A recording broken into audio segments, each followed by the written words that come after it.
And that trick comes down to a simple, probably less than 2-cent piece of electrical tape. But we'll talk about that a little bit in a minute, because we want to take our photos from looking like this to looking like that with this one simple trick. Everything about this film says to shoot it at 800 ISO, except all you have is one of these 1990s point and shoots that does everything for you, including setting the ISO with these little sensors back here that detect the ISO rating on the canister. Well, if you take this expired film, you're gonna have to figure out a trick to make sure that your fully automated camera that reads this little metal strip here on your film cartridge, you need to figure out a way to trick it into changing this ISO from 800 to whatever the camera's native ISO is. In this case, this Nikon FunTouch will shoot at an ISO of 100 if it does not read or recognize the actual ISO label on the cartridge. And there's a trick to that. So let's go ahead and simply take that tiny little piece of electrical tape, and we are going to completely cover up that DX coating. So that DX label on that film is completely covered up. By doing that, now your camera cannot read those metal contacts and automatically set your camera to the ISO that the canister wants you to shoot at, and it will default to its original native ISO within the camera. And again, for this camera, for this Nikon FunTouch version 1, it's going to default to 100 ISO. So now when I pair up this and this Nikon FunTouch with the DX coating taped over, instead of the camera shooting at 800 ISO, it's going to shoot it at 100 ISO. And if you're familiar with this concept, then by shooting at 100, we're adding 3 times more light to our film. And since this film is over 20 years expired, it's basically adding a stop and a half more light per decade to our photos, because we don't want photos that look like this. Then we're going to take it downtown Sacramento, we're going to snap some photos and see if this little trick improves how our camera takes pictures with this expired film.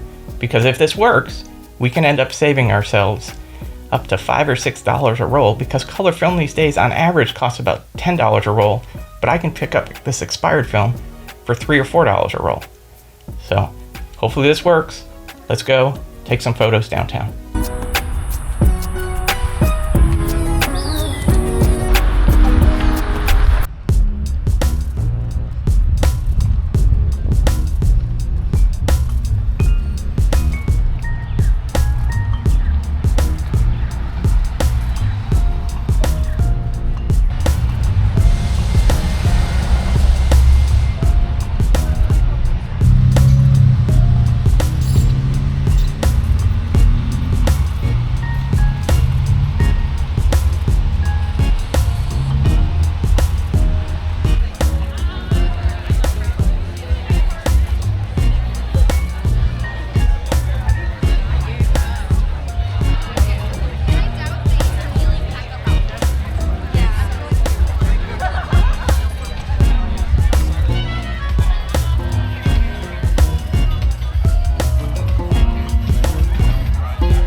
what I'm starting to see here, although not perfect, definitely grainy, definitely a little bit of shift in color, definitely getting enough light.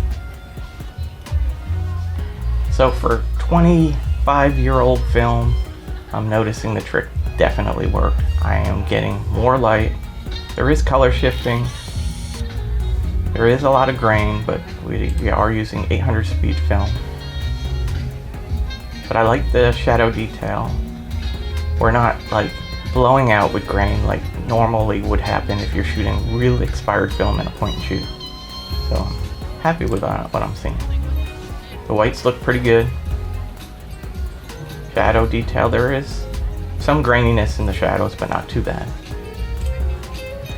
Color looks nice. Again, this film is 25 years old, or expired 25 years ago. So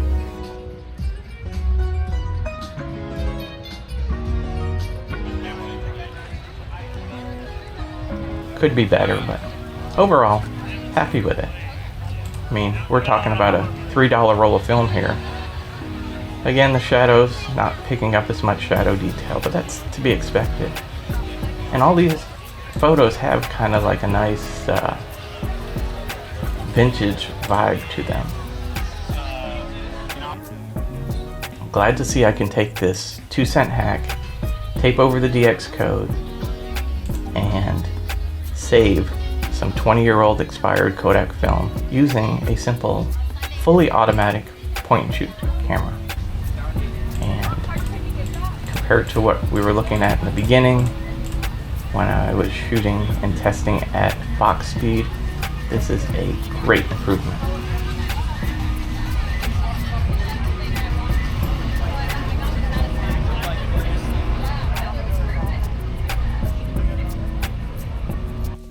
All right, that was a fun, cheap little hack that anybody can do with a little piece of electrical tape on some expired film and shoot it in any automatic camera.